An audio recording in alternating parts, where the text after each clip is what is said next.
Oi, é o Marcos, eu faço doutorado aqui no Japão. Hoje eu vou falar sobre um tema muito importante, que é a moradia.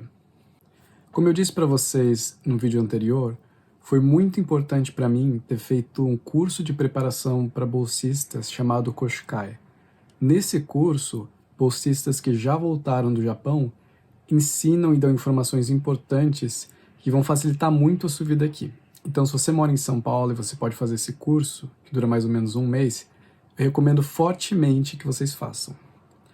Só que tem algumas informações desse curso que me falaram e eu acho que eu não tinha absorvido na hora que eu vi pela primeira vez, ou que eu só entendi quando eu cheguei de fato aqui. E também tinham outras informações que são muito específicas da cidade ou da universidade em que você vai parar, que eles não vão ensinar no curso. Mas algumas dessas informações são muito importantes. E como o Japão é um lugar muito diferente da Europa, dos Estados Unidos, ou outros lugares que você tenha visitado, às vezes algumas coisas que são óbvias para os japoneses ou para os estudantes asiáticos não são óbvias para nós. E por isso eles não conseguem nem ajudar a gente, porque eles não entendem qual é a nossa dúvida. Se você foi aprovado pela Bolsa Next, o consulado, alguns dias ou semanas antes da sua viagem, ele reúne todo mundo que foi aprovado nesse ano e eles dão como se fosse um seminário com algumas dicas para você que está vindo. E uma dessas dicas é que você traga aproximadamente 1.500 a 2.000 dólares para passar o seu primeiro mês aqui no Japão. Isso é muito dinheiro.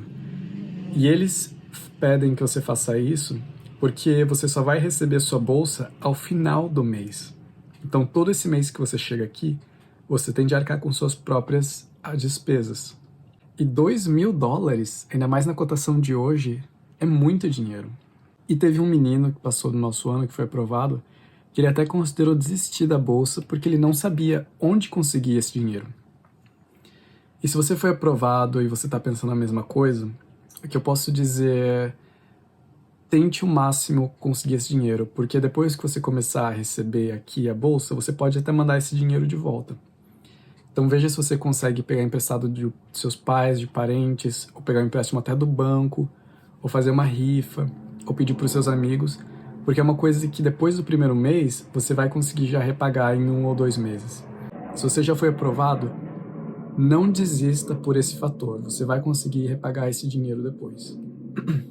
Mas quando eu vi isso, eu fiquei pensando, por que você precisa trazer tanto dinheiro? E eu fiquei pensando isso porque, antes de eu vir, eles iam me colocar em um dormitório da universidade. E eu olhei o aluguel desse dormitório e era aproximadamente 430 dólares. E eu fui ver o custo de vida, e aqui na região de Tóquio, se você economizar bem, fizer suas compras direitinho, não ficar comprando com muitas coisas supérfluas, você consegue comprar comida por uns 15 dólares. Então, somando essas duas despesas, que são as despesas básicas, além de talvez uns 100 dólares de transporte, não dá 2.000 dólares. E eu fiquei pensando por que eles faziam essa recomendação. Então o que eu fiz? Quando eu vim, eu trouxe 1.000 dólares mais ou menos de dinheiro e trouxe também cartões. E eu descobri da pior forma por que esses 2.000 dólares são tão importantes. Então quando você vem pela bolsa, tem a opção de a universidade te colocar em um dormitório. Eu não sei se tem universidades que não têm dormitório, mas na minha universidade existem diferentes dormitórios com diferentes preços, mas você não pode escolher em qual dormitório você vai. Então, quando eu fiz esse curso Koshikai, encontrei um rapaz que tinha se formado e tinha voltado, que era ex-bolsista, e que tinha ido na mesma universidade que eu estava indo, que é a Tokyo Tech. E ele me disse que o dormitório era muito barato, e eu fiquei super feliz. E a recomendação dele é que eu fosse para o dormitório, e esse dormitório você só podia ficar lá por 1 ano, depois você tinha de se mudar. Então que eu guardasse dinheiro nesse primeiro ano, porque a mudança era muito cara, mas o dormitório era barato. Quando eu cheguei aqui, o dormitório ele era cerca de 430 dólares, enquanto o dormitório em que esse outro rapaz ficou, que já tinha sido bolsista, era metade disso. Só que esse era o outro dormitório da universidade, e eles têm preços diferentes. E a razão pela qual eles têm preços diferentes, nesse caso, é porque um dormitório ele era de fato propriedade da universidade, e esse dormitório onde eu fico, ele é de uma empresa que aluga os quartos para os estudantes. Então ele é reservado para os estudantes da universidade, mas ele não é da universidade. Ele é de uma empresa, e por isso ele é mais caro.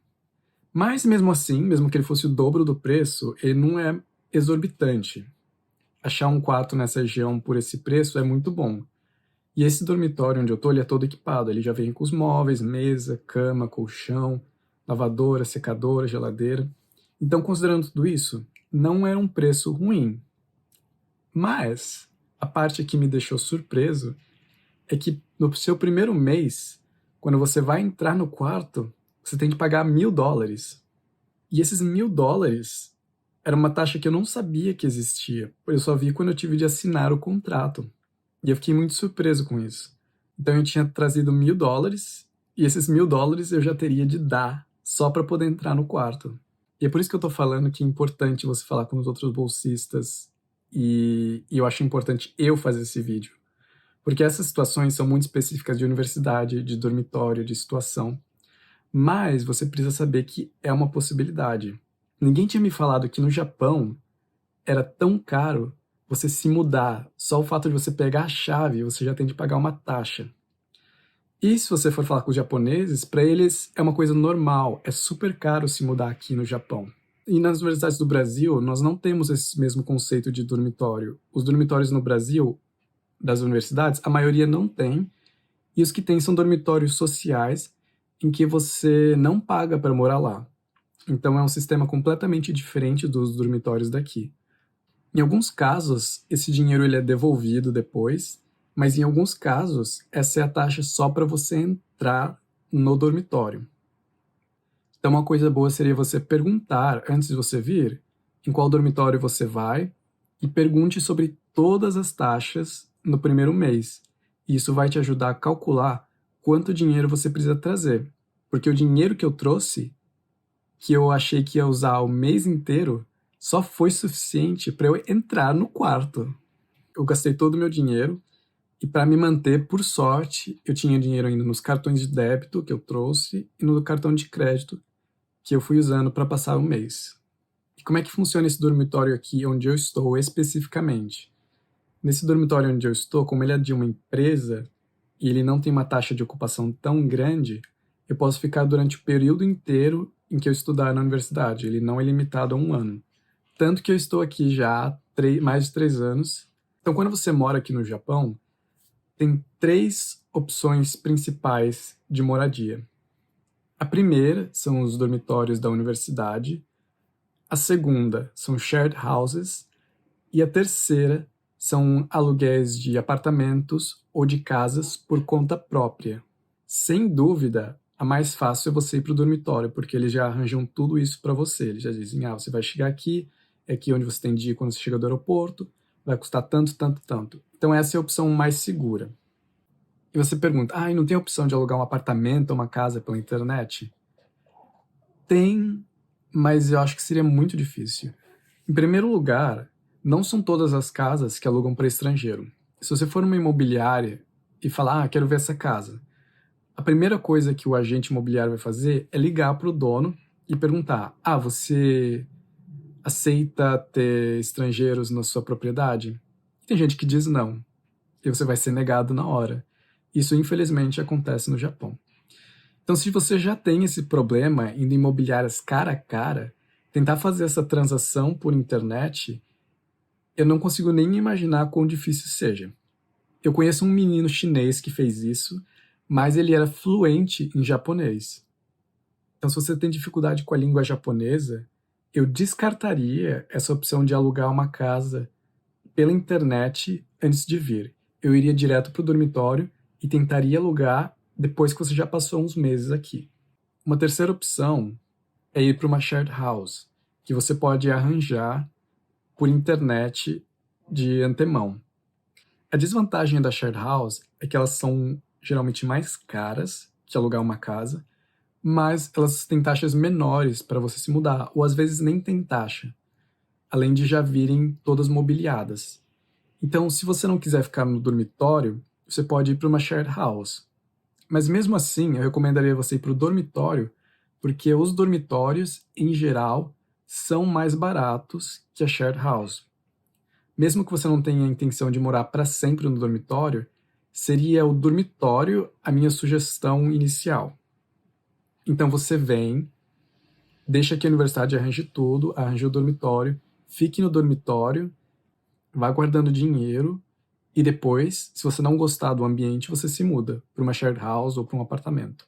Mas em resumo, quando você vir para o Japão, você tem de ter a consciência que é possível que você vai gastar muito dinheiro só para entrar no seu quarto. E eu recomendo, de fato, trazer $2.000, assim como diz o consulado, ou trazer uma parte em dinheiro e ter acesso, caso você precise, a outra parte por meio de cartões de débito, crédito ou cheques de casa de câmbio. Porque talvez você precise, dependendo se você vai para um dormitório e para qual dormitório você vai. Em segundo lugar, tenha muito cuidado em arranjar coisas pela internet que não seja por agências confiáveis, principalmente se for direto com pessoas. Porque muitas vezes esses acordos pessoais de você ter um amigo, ter um apartamento, é proibido você trazer uma outra pessoa. E foram essas as coisas que eu queria saber quando eu cheguei aqui no Japão em relação ao dormitório e à moradia. Eu espero que você tenha ouvido essas informações antes de vir para o Japão, ou se você conhece alguém que vai para o Japão, compartilhe com essa pessoa para que ela não seja pega de surpresa que nem eu. E até mais!